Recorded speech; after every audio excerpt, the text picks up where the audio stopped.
This video is brought to you by John Robson Guitar Tuition. If you enjoy the content, please consider supporting the channel by enrolling on a course, purchasing some guitar lessons or a t-shirt, or you can join my Patreon. Now, on with the show. Hello chaps, welcome once again to John Robson Guitar Tuition. As always, I do hope you're well. It's a little bit of a longer video today. Wasn't planned that way, it just turned out that way. There's a friend of mine called Michael, who also happens to be a student of mine, and he's got a couple of new toys to play with, and he's very generously loaned me them. The first of which you're going to see me playing later on in the video is this. This is his latest acquisition. This is a PRS Core 408 model from about 2012, I think this one dates from, and there's a full review of this coming up on Sunday. Hopefully I'll get the video kind of shot and the music and everything recorded and all that sort of stuff that I usually do in guitar videos, in review videos. That's coming on Sunday. And the other thing that he's loaned me is this little beast here. This is the Joyo DC, let's get it in shot, Joyo DC15S digital guitar amplifier, it says on the back here. You're going to see me messing around with all of the controls on the front panel in a moment or two, so I won't bore you with that. But round the back we've got, because you don't see this in the shot that's coming up shortly, you've got an input for a foot switch and a line output, and a couple of recording outputs for iOS and Android operating systems as well. And basically it's a little digital modelling practice amplifier with a few bells and whistles up its sleeve that we're going to take a look at and see exactly what it does right now. Okay then, so let's have a quick look at what we've got going on this amp here. Starting with the top row of controls, most self-explanatory really. Gain, basically how overdriven your sound is. Tone, you know, bass versus treble. Volume, again self-explanatory. Then this knob here is the type of tone you're going to dial in. You can see we've got an acoustic setting if you're going to be using an acoustic guitar through the amp. JC clean, obviously some kind of emulation of a Roland jazz chorus. Then just one labelled clean. I'm imagining that is probably going to be quite Fender-y kind of clean. Then overdrive, blues, crunch, lead and rhythm, which is kind of a chunky kind of metal rhythm sound. And then finally metal. Over here we have the preset switch. Basically you can have up to two presets that you can call up via, excuse me while I just reach down for it, the included foot switch, and you can see there's also a looper function on here as well. So we've got you know, you can, as I say, you can program in a couple of presets just simply by dialing in the sound that you want and holding that preset button down for a couple of seconds, and it stores that preset. The bottom row of knobs is where you can dial in some effects. We've got chorus, flanger, phaser and tremolo there. And then this one here, this is either your delay or reverb. You can't have delay and reverb on at the same time, as is often the case with budget effects and amps with budget amps with effects built in. These two controls here are fairly interesting. You've got this one, which is the basically the different styles of drum sounds you can get out of it, because it has a built-in drum machine, this little amp, and you can see the flashing light there. That is the tap tempo. You can tap in the tempo that you want the drums to go at, and then a volume control for the drum sounds as well. You activate the drums by pressing down on the drum style knob like this.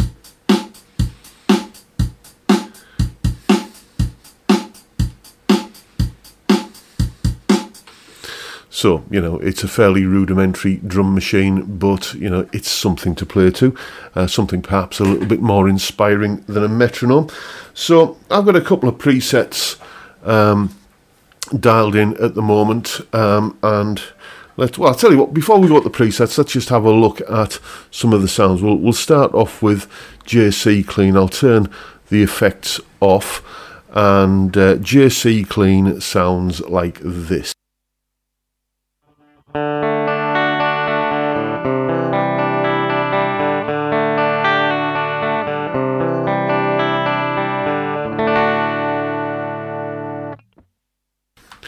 Then let's go to just the regular clean, see what difference that makes.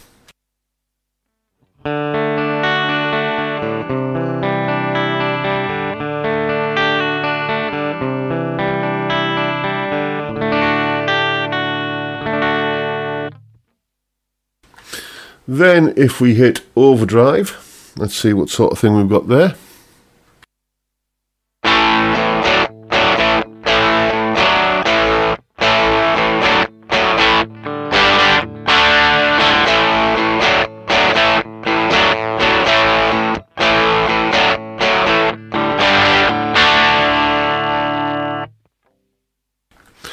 Then moving round one to blues.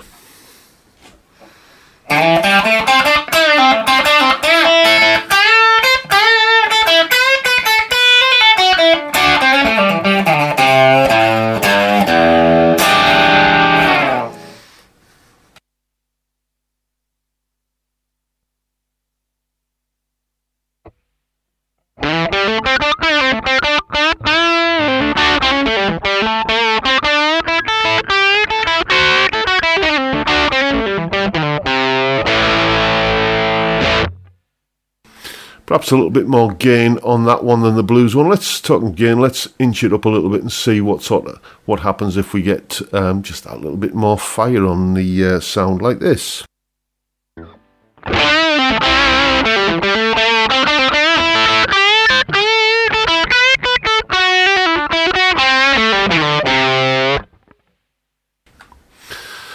You know, it's not bad. It's perhaps a little bit thin sounding. I don't know how this is coming across in the recording. It's a very difficult amp to mic up this because it doesn't really have a speaker. It has like a kind of a bass kind of port and a woofer and, well, a kind of tweeter and a mid-range.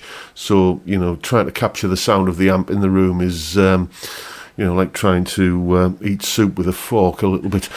So I'm just recording via the DI out on the back, and just with a little bit of testing before I started rolling the film here. It does really sort of capture what I'm hearing in the room, so that you are hearing via the DI a pretty good representation of what the amp sounds like in the room. Let's move on round now to the lead sound. This is, I'm guessing, like a classic rock kind of lead sort of tone. Let's have a listen.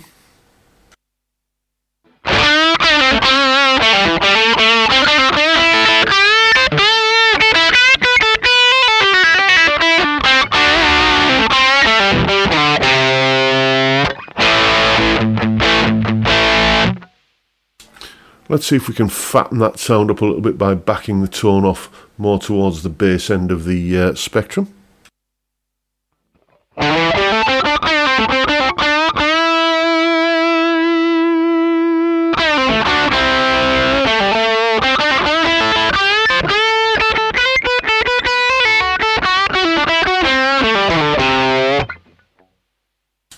Seems to work. I mean, it doesn't drastically change the character of the sound, but it certainly gets a little. It's a little bit less thin that way. Then onto the more kind of high gain metal sort of things, starting with rhythm. I'm not a metal player, but I'll give it a good old college try. Here we go.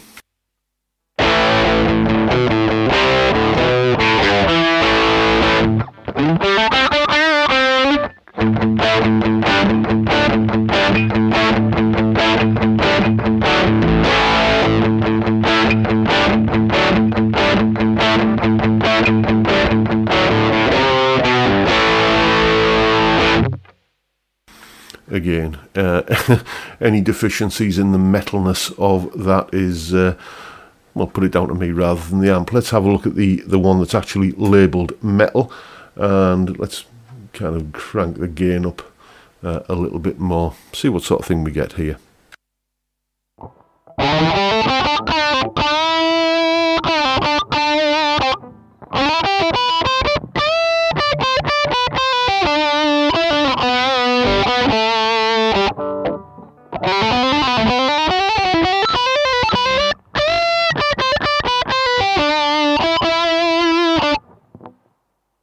That basic tone isn't bad. It's sort of got a little bit of the shades of the sort of half-cocked wah-wah sound to it. Let's start bringing in a few effects. You know, perhaps on a lead sound like that we might want a little bit of delay. So let's just...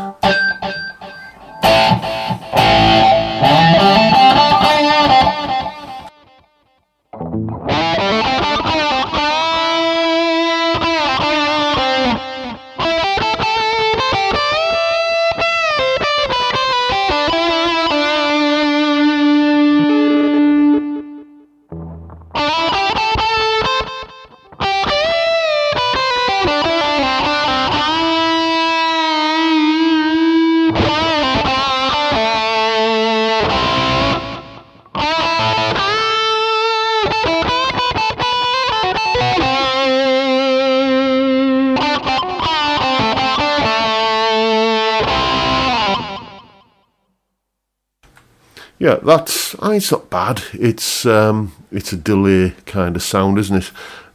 It's you get very little control. You just got one rotary control. You can't control like how many repeats you get or the time of the repeats. It's just basically how loud is that delay, and the louder it gets, the more repeats you get.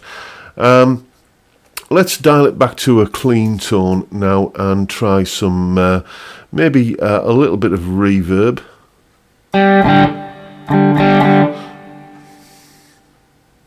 Back the gain off a little bit and try adding a little bit of chorus to it. Let's see what sort of sounds we can get here.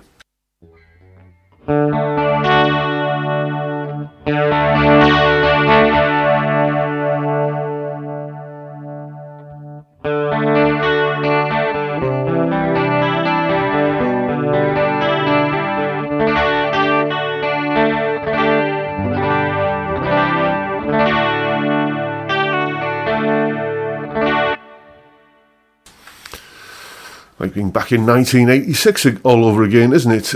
Moving around to maybe a bit of phaser, flanger, that's the next one round, isn't it? What sort of stuff does that do?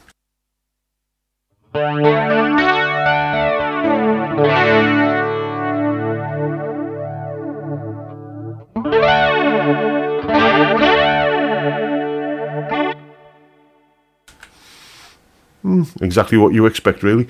Phaser, I think that's next one round.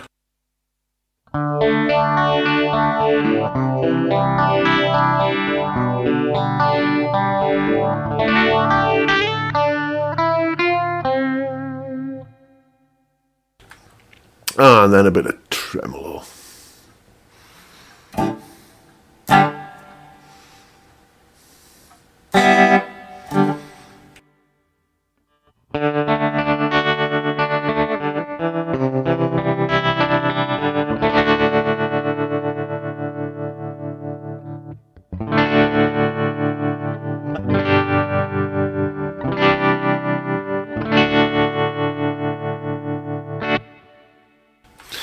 So those are the modulation effects. Let's turn those off and just kind of concentrate on what the reverb sounds like.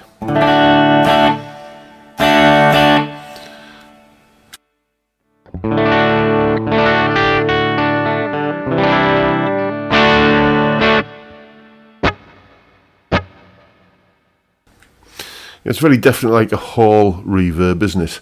I suspect if we kind of crank it all the way up, it's going to get very sort of swampy. Let's have a listen.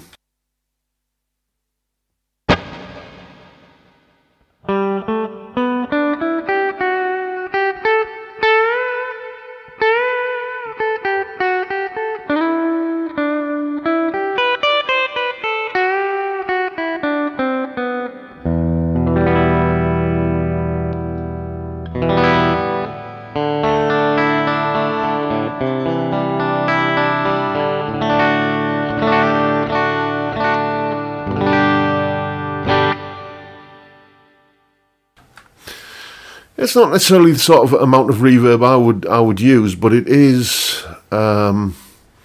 It's not unusable. You find a lot of reverb pedals like the that little Behringer cheap reverb pedal I reviewed a while ago.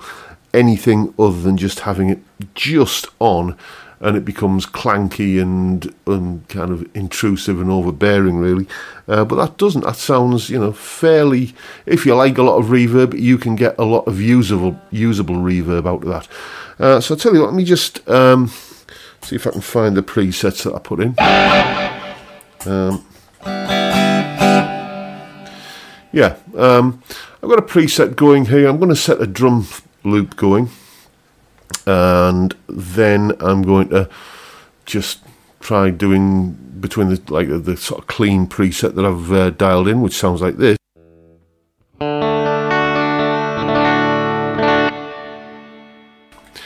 and the more kind of overdrive leady sort of preset that I've got dialed in, which sounds like this.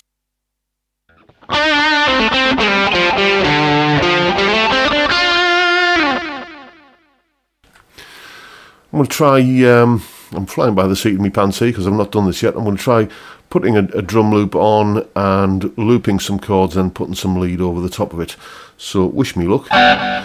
This could all go horribly wrong.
So, I mean, you can certainly make some rather pleasing noises with that, and I was doing okay until I hit that bum note at the end there.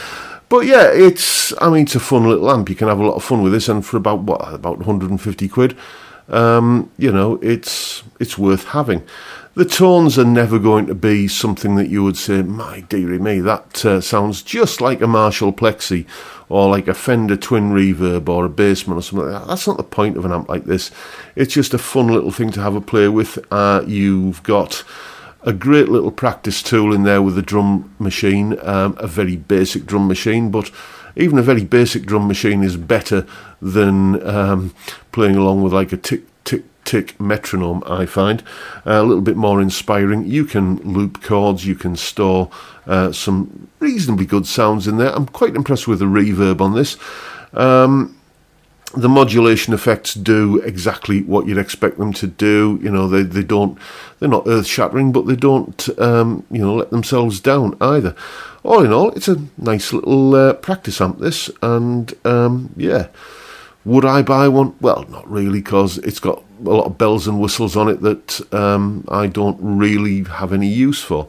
But I can see a lot of other people would have uses for pretty much everything this amp does. It's, you know, if you're looking at something like a Spark, and you're thinking, well, yeah, that seems a little bit complicated for me and a little bit over the top, and do I really want to be messing around with a phone app and all of that sort of stuff, then I can see that this amp would be probably a very, very good alternative if you want all the, you know, the kind of the functionality of the Spark, like the kind of the looping and the jamming and that sort of stuff, and some pretty good tones as well. But you don't want the complexity of, you know, having to you know, sync devices together to get the damn thing working. Then yeah, it's probably a good option.